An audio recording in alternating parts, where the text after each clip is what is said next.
Raoul, hey, such a pleasure. Thanks for taking time for the German community. Many people, big fan of yours. Yeah, very much looking forward to the next hour and discussing a couple of really exciting things with you. Oh, thanks for asking me. Great to be here. You are in Cayman right now, I take? Yeah, I'm back in Little Cayman. I keep moving between Grand Cayman and Little Cayman, so my backdrop keeps moving. But I'm a house in Little Cayman right now. Cool. Many people ask me, you don't feel lonely on there, or yeah? Well, I've got a wife. My mother's here over. My Dutch mother's over from Spain, where she lives. She's here right now. Got 2 dogs as well. So and there's we got a bunch of friends here on Ireland. But I mainly live in Grand Cayman. But I popped over because I wanted to bring my mum over to Little Cayman, and I do some writing over the weekend here because it's nice and peaceful. A good mentor of mine, John Rost, actually also lives on Grand Cayman. I don't know if you've ever come across big kite surfer. Yeah, I don't know. Yeah, I've not, but you need to introduce me. I'll definitely do it. He's a cool guy. Yeah, he's really awesome. So yeah, cool. Hey, I want to dive right in. First question: Bitcoin, cryptocurrency or crypto asset for you? Currently a crypto asset, and the highest quality of all. So I kind of pioneered the pristine collateral. Because it's got no claims against it, how it operates.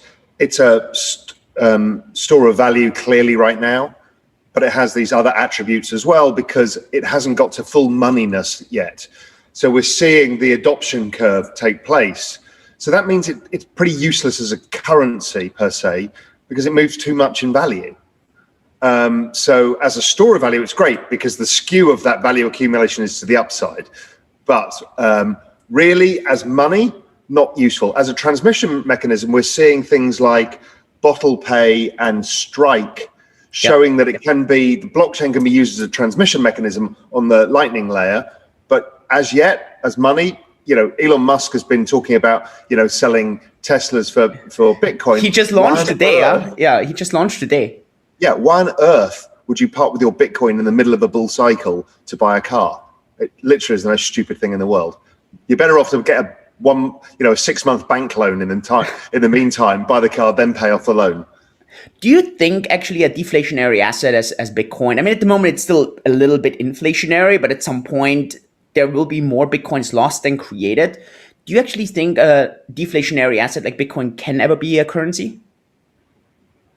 I've been thinking a lot through this, actually. I'm trying to think like 10 or 20 years ahead. Okay, so let's say the Bitcoin maximalists are right, and Bitcoin is the kind of the predominant store of value and currency. Well, in that world, it becomes the denominator against which we judge all assets. Now, if it's so deflationary that it goes up in price all the time, it means that everybody else will only put their money in Bitcoin and not other assets, unless you get short-term cyclical moves in other assets. That would tend to make Bitcoin outperform all assets, which stops all productive use of capital. It drives M2, money supply, Bitcoin money supply to zero. So I don't think it's healthy over the long run for it to be a deflationary asset. We kind of are stuck in this inflation-deflation world that we live in right now.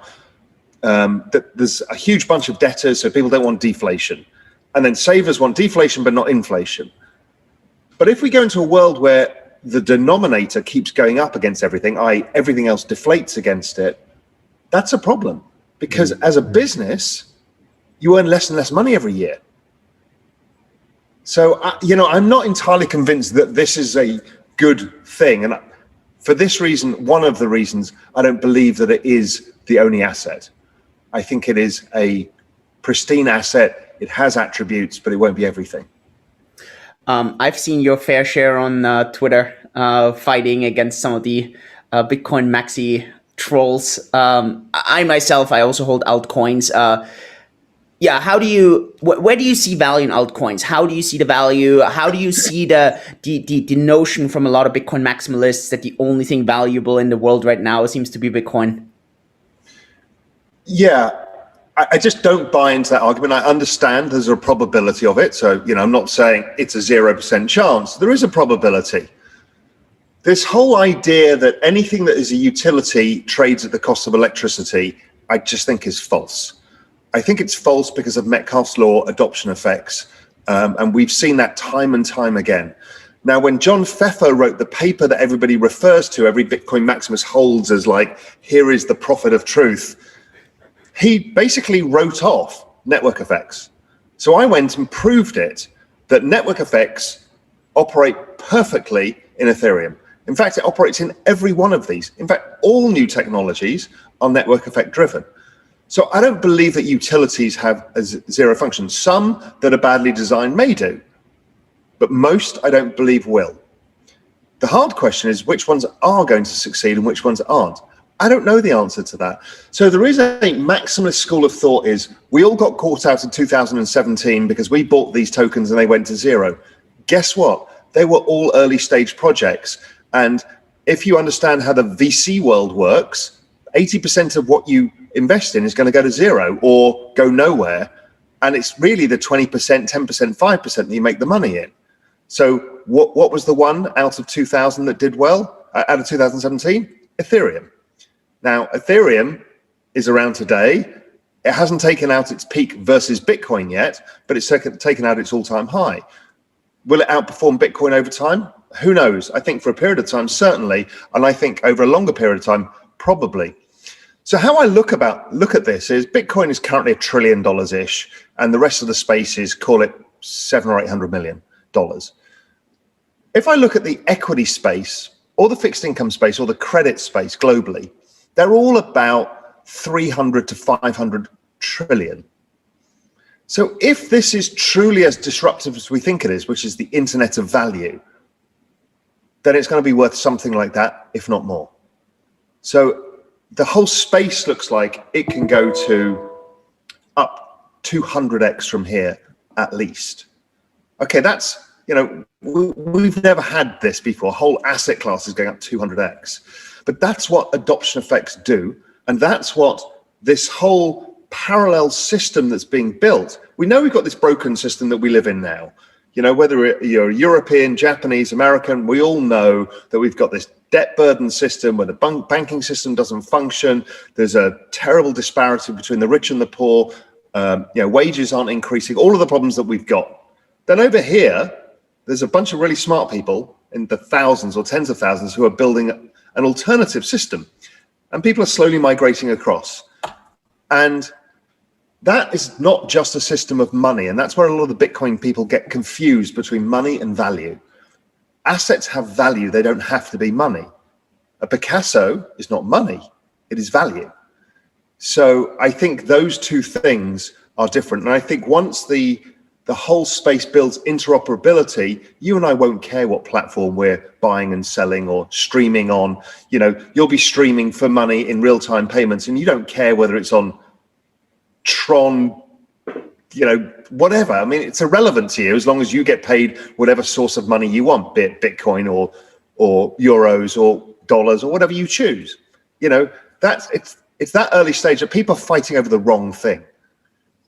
In what other cryptocurrencies do you see value at the moment?